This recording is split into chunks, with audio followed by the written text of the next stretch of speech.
This is Democracy Now!, democracynow.org, the War and Peace Report. I'm Amy Goodman with Nermeen Sheikh. As we continue our coverage of the first anniversary of Russia's invasion of Ukraine, we turn now to look at how the war has impacted Russia-Chinese relations. On Wednesday, Russian President Vladimir Putin hosted China's top diplomat, Wang Yi, in Moscow. This is Putin. Международные отношения сегодня.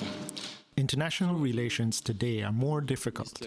They have not improved after the collapse of the bipolar system, but on the contrary, they have become more sharp. In this regard, cooperation in the international arena between the People's Republic of China and the Russian Federation, as we have repeatedly underlined, plays an important role in stabilizing the international situation. I think we have a very good opportunity today to continue our close strategic cooperation and contact in protection of our mutual strategic interests. Under the strategic leadership of Chairman Xi Jinping and President Vladimir Putin, the relationship between China and Russia has adopted a mature character. It is solid and will withstand all tests of shifting international situations. It is important to coordinate our positions on the bilateral agenda as well as on regional and international spheres. So that's China's top diplomat Wang Yi and the Russian President Vladimir Putin. Chinese President Xi Jinping is expected to visit Moscow in the coming months to meet with Putin. Meanwhile, the Biden administration's warning China against supplying Russia with lethal military aid, saying doing so would be crossing a red line. Joining us from Baltimore, Maryland is Ho-fung Hung. He's a professor of political economy and sociology at Johns Hopkins University. His books include Clash of Empires, From Chimerica to the New Cold War, and The China Boom, Why China Will Not Rule the World. Professor, welcome back to Democracy Now! Can you talk about the significance of just, well, what's happened in the last year? And then you've got the U.S. kerfuffle with China over the balloon, which has really intensified hostility. And then finally, you have yesterday Wang Yi, the top diplomat, meeting with President Putin and their message to the United States and the world.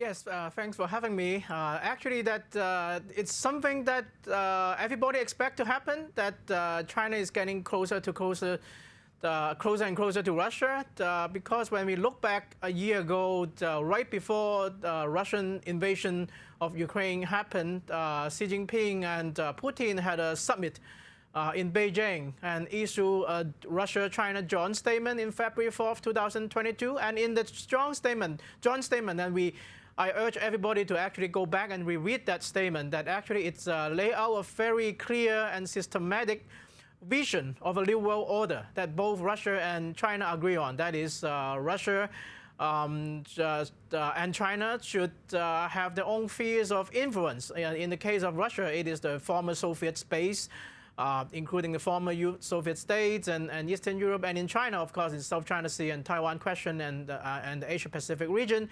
And in the statement that they pledge supporting each other, desire to get rid of U.S.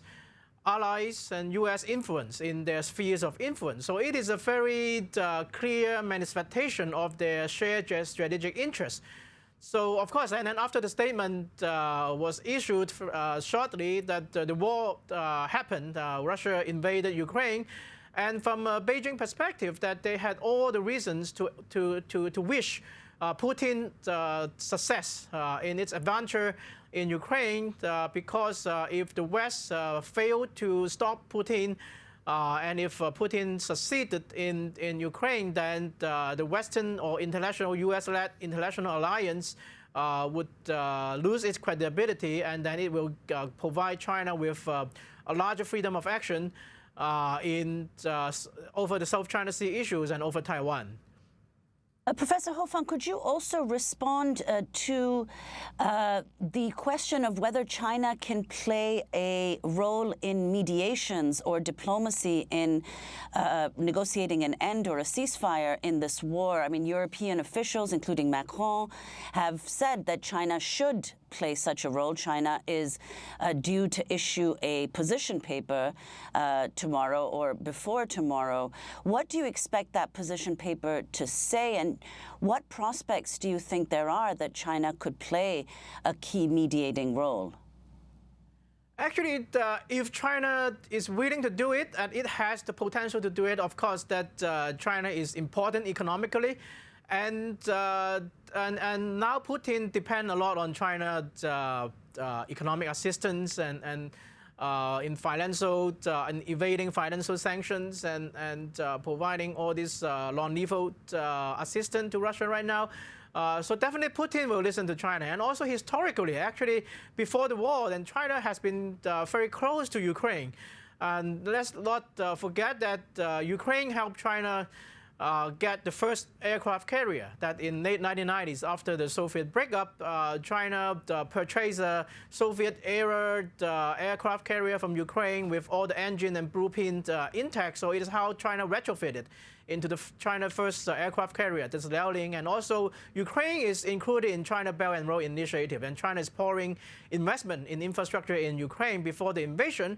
But unfortunately, that after the war broke out, after Russia started invading Ukraine, and China has been, at least on the kind of, from a perspective of the optics, has been very close to Russia, but not so to Ukraine. For example, there are other states that claim neutrality and saying that they are willing to do the mediator, like Turkey, which is part of NATO. So Erdogan also visited Russia and met with Putin, but also he also visited Ukraine and met with Zelensky. So it seems more two sides. And also Israel is doing the same, that the Israelis leaders are meeting with Putin and talking to the Russian side, and also they are talking to the Ukrainian side and providing substantive humanitarian assistance to Ukraine.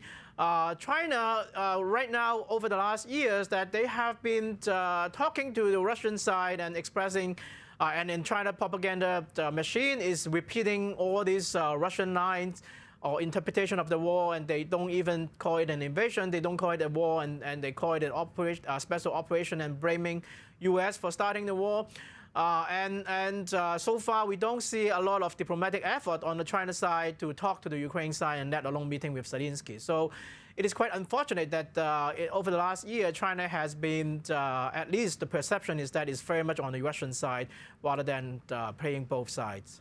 Professor Ho-fung, what about the question of China supplying Russia with military equipment and weapons? I mean, China has denied that it'll do so, but there are reports that that will happen. I mean, U.S. officials claim that that's likely. Zelensky has said that will lead to world war. The American ambassador to the UN has said that would be crossing a red line. What is your response? Do you think that's likely?